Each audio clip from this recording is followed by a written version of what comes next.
நீங்கள் எத்தனை முறை வேணாலும் மோடி இங்கே வரட்டும், ஆனால் மோடி ஒன்று செய்யணும், தமிழ்நாட்டுக்கு வரணும், ஒரு வாரம் தங்கணும், அடுத்த 5 ஆண்டுகளில் எப்படிப்பட்ட முதலீடு ஈர்ப்பதற்கு எவ்வளோ பெரிய திட்டத்தை வச்சுருக்கிறோம் அதெல்லாம் வந்துட்டு சொல்லிட்டு அவர் சொன்னார். இந்த டெவலப்மெண்ட் தொடர வேண்டுமென்றால் எங்கள் ஆட்சிக்கு நீங்கள் வாக்களியுங்கள் அப்படின்னு சொல்லியிருக்காரு. இந்த முன்னேற்றம் தொடர வேண்டுமென்றால் மறுபடியும் எங்களுடைய கூட்டணிக்கு வாக்களியுங்கள் அப்படின்னு சொன்னார். ரொம்ப சென்சிபிளாக எல்லாத்தையும் பேசுகிறார். கடைசியில் கொஞ்சம் நேரம் நேற்று அவர் அரசியலை விமர்சனம் பண்ணி பேசியிருந்தார். நானும் கூட அவருக்கு வந்துட்டு ஒரு மெசேஜ் போட்டிருந்தேன், உங்களுடைய ஸ்பீச் நல்லா இருந்தது. அவர் ஃபோனில் எனக்கு மறுபடியும் வந்தார். வந்து பேசும்பொழுது அப்போ அவர் சொன்னார், மு.க. ஸ்டாலின் அவர் சொன்னார், நான் இந்த ஆட்சியினுடைய சாதனையை மட்டுமே நான் எடுத்து சொன்னேன் ஐயா, வேறு எதுவும் இல்லை, கொஞ்சம் கடைசியில் பாலிடிக்ஸை பேசினேன் அப்படின்னு அவர் சொன்னார். எனக்கு அவருக்கு வந்துட்டு ஒரு நல்ல ஒரு பரிச்சயம் உண்டு, எல்லா அரசியல் தலைவரோட எனக்கு ஒரு பரிச்சயம் உண்டு. அப்படி அவர் பேசும்போது ரொம்ப தாழ்மையாக, ஹம்புல்னு சொல்லுவாங்க, ரொம்ப தாழ்மையாக அந்த விடயத்தை அவர் எடுத்து சொன்னார். அது ஒரு ஏழை ஒருத்தன் வந்துட்டு பார்த்துட்டு என்ன பண்ணால், பசி எடுத்ததில் அதை எடுத்து சாப்பிட்டான். He happen to be a Muslim. அவன் ஒரு முஸ்லீமாக போயிட்டான். எப்படி நீ எடுத்து சாப்பிடலான்னு அவனை அடித்து கொன்னுட்டாங்க. இது மத்திய பிரதேசத்தில் நடந்துச்சு. அதே மாதிரி உத்தரப்பிரதேசத்தில் ஹத்ராஸ் அப்படின்ற ஒரு கிராமத்தில் வயலுக்கு வேலைக்கு போன ஒரு தாழ்த்தப்பட்ட பெண்ணை 4 பேர் சேர்ந்து பாலியல் வன்கொடுமைக்கு உட்படுத்தி அவள் அசைஞ்சு எங்கேயும் ஓடிடக்கூடாதுன்றதுக்காக காலை உடச்சி தூக்கி போட்டு போயிடுறாங்க. 40,000 ரூபா வந்துருக்குது அவனுக்கு. அது ஒரு முஸ்லீம் கிட்ட வந்துச்சான். 40,000 ரூபா வந்தது எங்கே வந்துச்சு? அது என்ன ஃபண்டிங்? அது டெரர் ஃபண்டிங். 40,000 ரூபா இப்படியெல்லாம் பண்ணி இவ்வளோ மோசமான விடயங்கள் எதுவும் இங்கே தமிழ்நாட்டில் நடக்கலை. அப்படி எதுவும் இல்லை. இந்த கடற்கரை இருக்குது, எவ்வளோ பேர் உழவு போகிறாங்க வர்றாங்க, செயின் பறிப்பு சம்பவங்கள்லாம் இருக்குது, இல்லைன்னு சொல்ல முடியாது. அப்படி மாதிரி சமூக குற்றங்கள்னு பொதுவாக நடக்கக்கூடிய திருட்டு இதெல்லாம் நடக்குது. ஆனால் அது இந்திய அளவில் நீங்கள் பார்க்கணும். National crime records bureau, NCRB, அந்த டேட்டா எடுத்து பார்த்தா தான் தெரியும் தமிழ்நாடு எந்த நிலையில் இருக்கு அப்படின்ட்டு.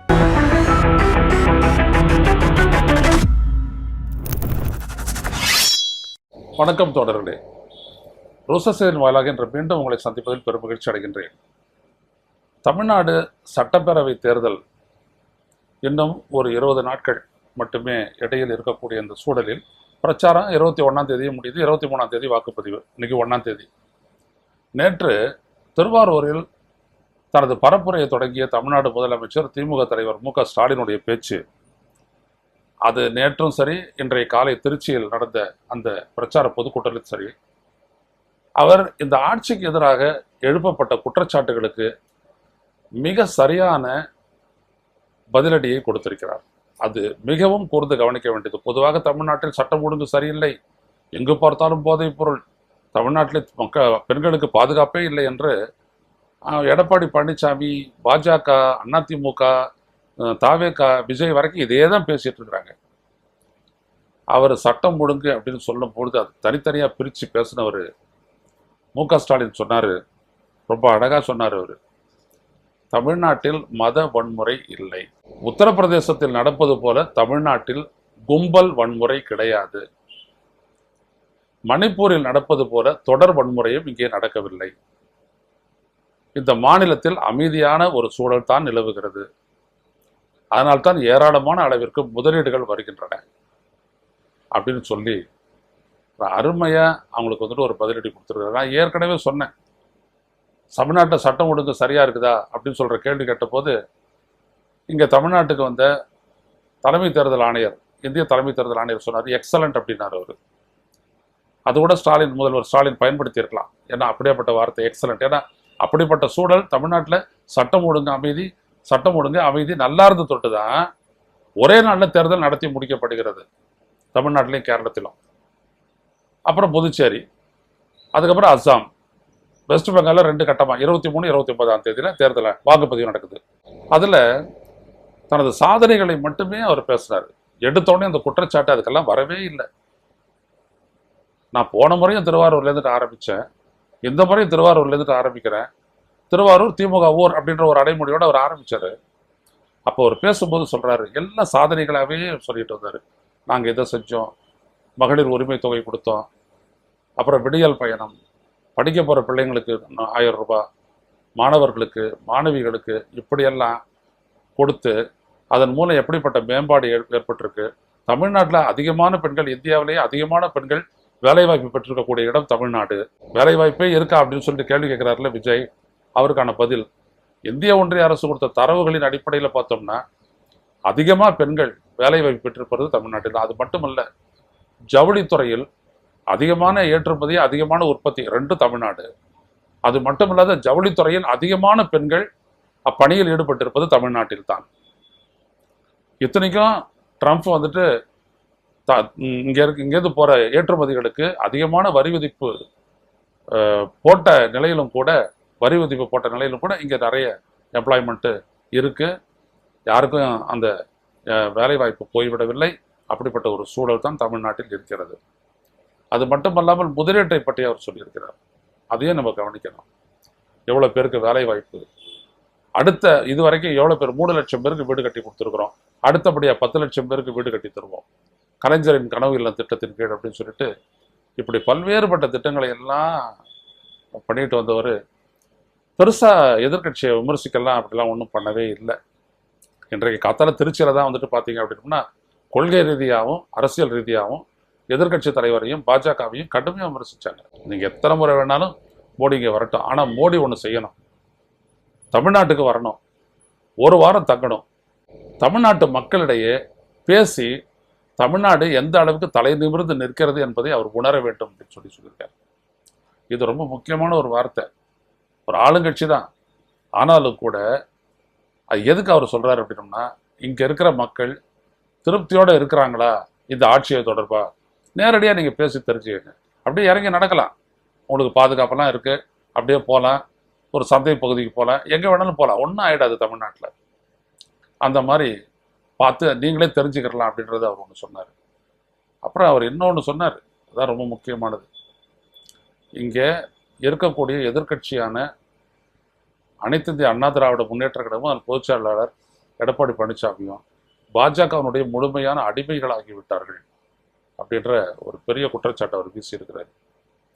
அதுக்கு அவர் அத்தாட்சியாக சொல்றது, நீங்கள் இங்கே கட்சி நடத்துறீங்க, ஆனால் உங்களுடைய கூட்டணி முடிவு செய்ய நீங்கள் எத்தனை முறை நீங்கள் டெல்லிக்கு பயணம் போயிட்டு வந்தீங்க அப்படின்னு சொல்லிட்டு அவர் ஒரு கேள்வியை எழுப்பியிருக்கிறார். ரொம்ப முக்கியம். இன்னைக்கு காத்தால பேசும்போது கூட அவர் பார்த்தீங்க அப்படின்னோம்னா, இது வரைக்கும் இந்த சாதாரண ஏழை வீட்டு குழந்தைகள்லாம் வந்துட்டு ஸ்கூலுக்கு வரும்போது பட்டினியோடு வரக்கூடாது அப்படின்றதுக்காக 5வது வரைக்கும் இருந்த அந்த காலை உணவு திட்டத்தை இதுக்கு மேலே 8வது வரைக்கும் அதை எக்ஸ்டெண்ட் பண்ண போகிறோம், உயர்த்த போகிறோம். அதன் மூலம் மேலும் 15 லட்சம் குழந்தைங்களுக்கு வந்துட்டு அந்த காலை உணவு வழங்கப்படும் அப்படின்னு சொல்லிட்டு சொன்னார். எல்லாமே இந்த மாதிரி சமூக நல திட்டங்கள்லாம் பார்த்தீங்கன்னா, இலவசங்கள்னு விமர்சிக்கிற மோடி போன்றவர்களெல்லாம் வேற, மோடி சீமான் இதெல்லாம் ஒரு கிளாஸ். ஆனால் இப்படிப்பட்ட இந்த திட்டங்களின் மூலம்தான் ஒரு புள்ள சுதந்திரமாக படிச்சுட்டு மேலே வர முடியும். ஒரு இடத்துல அந்த ஊக்கம் தேவைப்படுது. எங்கேயாவது ஒரு இடத்துல நிறுத்தணும் அப்படின்னு நம்ம நிறுத்தணும் அப்படின்னோம்னா அந்த இடத்துல அவனுடைய அந்த ப்ராக்ரஸ், அந்த முன்னேற்றம் நின்று போயிடும்.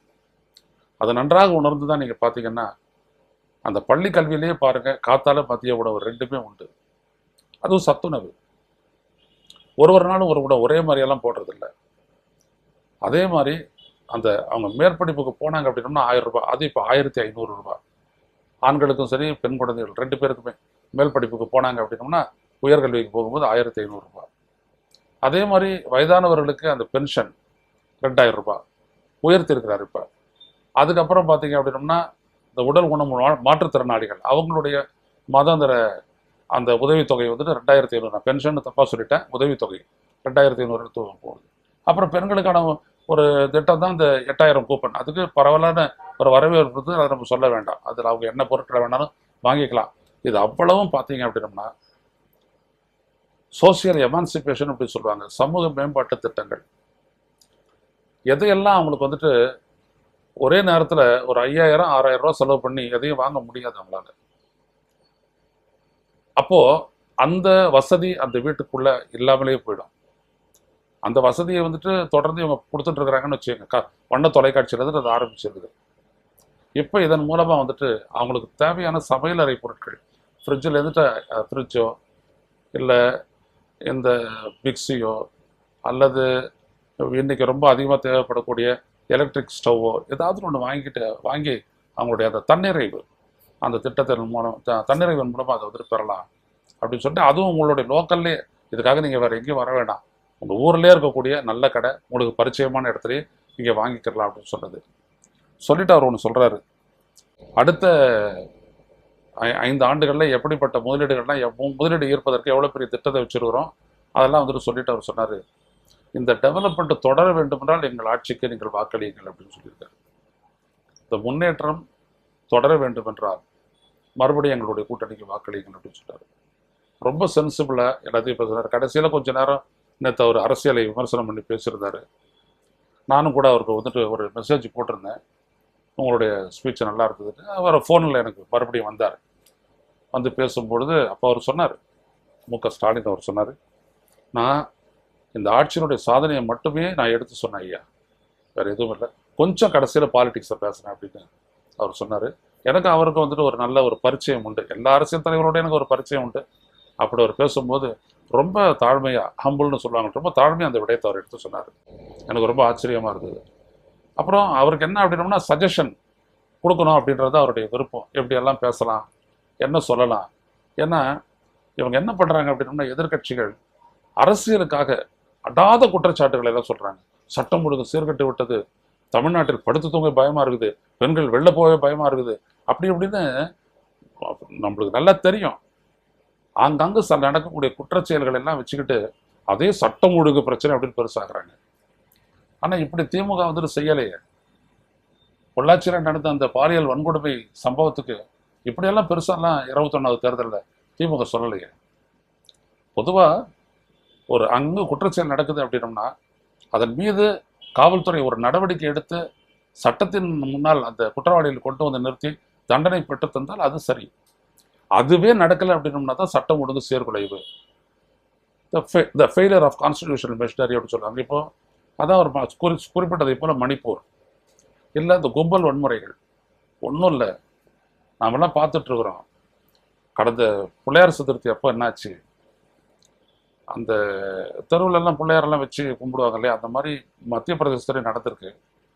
அதில் வந்துட்டு அந்த பிள்ளையார் கிட்ட ஒரு 2 வாழைப்படம் இருந்தது. இந்த விபூதியை சொறி வைப்பாங்க, ஊதுபத்தியை சொறி வைப்பாங்க இல்லையா, 2 வாழைப்படம். அது ஒரு ஏழை ஒருத்தன் வந்துட்டு பார்த்துட்டு என்ன பண்ணால், பசி எடுத்ததில் அதை எடுத்து சாப்பிட்டான். He happen to be a Muslim, அவன் ஒரு முஸ்லீமாக போயிட்டான். எப்படி நீ எடுத்து சாப்பிடலான்னு அவனை அடித்து கொன்னுட்டாங்க. இது மத்திய பிரதேசத்தில் நடந்துச்சு. இந்த கும்பல் வன்முறை அப்படின்றது எவ்வளோ மோசடியானது, எவ்வளோ மோசமானது அப்படின்றது கத்தாட்சியாக நான் சொல்ல வரேன். நாம் பதறோம். அதே மாதிரி உத்தரப்பிரதேசத்தில் ஹத்ராஸ் அப்படின்ற ஒரு கிராமத்தில் வயலுக்கு வேலைக்கு போன ஒரு தாழ்த்தப்பட்ட பெண்ணை 4 பேர் சேர்ந்து பாலியல் வன்கொடுமைக்கு உட்படுத்தி அவள் அசைஞ்சு எங்கேயும் ஓடிடக்கூடாதுன்றதுக்காக காலை உடச்சி தூக்கி போட்டு போயிடுறாங்க. ரொம்ப நேரம் கழிச்சு தான் அவன் காணப்பட்டா. அவளை எடுத்துகிட்டு போய்ட்டு மருத்துவமனையில் சேர்க்குறாங்க. சேர்த்த உடனே அவகிட்ட இருந்துட்டு கொஞ்ச நாளில் அவருக்கு உயிருக்கு ஊசலாட ஆரம்பிச்சிருந்து உடல்நிலை மோசமாயிடுது. அதுக்கப்புறம் கடுமையான போராட்டங்கள் வெளியில் நடந்ததுக்கு பிறகுதான் காவல்துறையே வந்துட்டு அந்த அம்மாட்ட அந்த பெண்ணுகிட்ட மரண வாக்குமூலம் பெற்றாங்க. செத்து போயிடுச்சு. அதை இன்வெஸ்டிகேட் பண்ணுறதுக்கு ஒரு பத்திரிகையாளர் வந்துட்டு தி வீக் கேரளாலேருந்து வருது. அந்த வீக் பத்திரிகையினுடைய பத்திரிகையாளர் போன உடனே அவர் பயங்கரவாதிகள்கிட்ட பணம் வாங்குறான்னு சொல்லிட்டு அவர் 1.5 வருஷம் சிறையில் வச்சுருந்தாங்க ஊபி அரசு. எவ்வளோ விதமான கொடுமையை பாருங்கள். ஒரு பத்திரிகையாளர் அதுக்கப்புறம் அவன் ஜாமீனில் வெளியில் வந்தான். ஒன்றுமே இல்லை, 40,000 ரூபா வந்துருக்குது அவனுக்கு. அது ஒரு முஸ்லீம் கிட்ட வந்துச்சான். 40,000 ரூபா வந்தது எங்கே வந்துச்சு? அது என்ன ஃபண்டிங்? அது டெரர் ஃபண்டிங். 40,000 ரூபா இப்படியெல்லாம் பண்ணி இவ்வளோ மோசமான விடயங்கள் எதுவும் இங்கே தமிழ்நாட்டில் நடக்கலை. அப்படி எதுவும் இல்லை. இந்த கடற்கரை இருக்குது, எவ்வளோ பேர் உழவு போகிறாங்க வர்றாங்க. செயின் பறிப்பு சம்பவங்கள்லாம் இருக்குது, இல்லைன்னு சொல்ல முடியாது. அப்படி மாதிரி சமூக குற்றங்கள்னு பொதுவாக நடக்கக்கூடிய திருட்டு இதெல்லாம் நடக்குது. ஆனால் அது இந்திய அளவில் நீங்கள் பார்க்கணும். National crime records bureau NCRB அந்த டேட்டா எடுத்து பார்த்தா தான் தெரியும் தமிழ்நாடு எந்த நிலையில் இருக்குது அப்படின்ட்டு. அதனால தான் இங்கே வந்து தலைமை தேர்தல் ஆணையர் அவர் பிஜேபியால் தான் ஞானேஷ்குமார் அவர் சொன்னார், as far as law and order is concerned it is excellent in Tamil Nadu அப்படின்னாரு. இருந்தால் இட் இஸ் எக்ஸலண்ட், ரொம்ப சிறப்பாக இருக்குது அப்படின்னு சொல்லிட்டு போயிட்டார். அதனால தான் ஒரே நாளில் இங்கே தேர்தலே நடத்துறதுக்கு அவர் அனௌன்ஸ் பண்ணார். இல்லாட்டி 2 கட்டம் 3 கட்டம்னு போயிடும். ஏன்னா அந்த ஃபோர்ஸஸை மொபைலைஸ் பண்ணணும். ஸோ எதிர்க்கட்சிகள் எதை வேணாலும் அள்ளி விடலாம். இதெல்லாம் விஜய்க்கு தெரியாது. ஆனா இதெல்லாம் தெரிஞ்சும் தெரியாதது மாதிரி பெருசா போய் சொல்றது அப்படின்ற ஒரு கொள்கையை கடைபிடிக்கிறாரு எடப்பாடி பழனிசாமி. அது எவ்வளவு பெரிய தவறு அப்படின்றத பாருங்க. You are wrongly picturising a situation. ஒரு மாநிலத்தில் இருக்கக்கூடிய சூழலை வந்துட்டு ரொம்ப மோசமா சித்தரிக்கிறீங்க. ஆனால் இதை கையாண்ட விதம், தமிழ்நாடு முதலமைச்சர் கையாளுகின்ற விதம் சிறப்பானது, பாராட்டிற்குரியது. ரொம்ப நிதானமா அதை கையாளுறாரு, ரொம்ப சிறப்பாக அதை பண்றாரு. ஏன்னா அந்த பரப்புரையில முதல்வர் என்ன பேச போறாரு அப்படின்றது தான் எல்லாருமே ஒத்து கவனிச்சாங்க. எந்த இடத்துலையும் யாரையும் தூண்டி விடாம, எதையும் செய்யாம அவர் பாட்டுக்கு பேசிட்டு போயிட்டே இருந்தார். மற்ற யாரையும் பொருட்படுத்தல. அவர் பிஜேபி, ஏடிஎம்கே இவங்களை மட்டும் பேசிவிட்டு வாக்கு கேட்டுவிட்டு முடிச்சுட்டு போயிட்டே இருக்காரு. மிக அருமையாக இருந்தது, மிக சிறப்பான ஒரு அணுகுமுறை. பார்ப்போம் என்ன நடக்கின்றது என்று தொடர்ந்து நம்ம பார்ப்போம். மீண்டும் சந்திப்போம் தொடர்களே. நன்றி, வணக்கம். ஊடகம் கார்ப்பரேட் அரசியல்வாதிகளின் கைப்பாவையாக, அடிமைகளாக இருந்தது போதும். இனி சாட்டை எடுத்து சுழற்றும் நேரம் வந்துவிட்டது. ஊடகம் பொதுமக்களாகிய உங்களுக்காக, உங்களாலேயே இயக்கப்பட வேண்டும். ஊடக சுதந்திரத்திற்காக உங்களின் பங்களிப்பை இன்றே அளித்திடுங்கள்.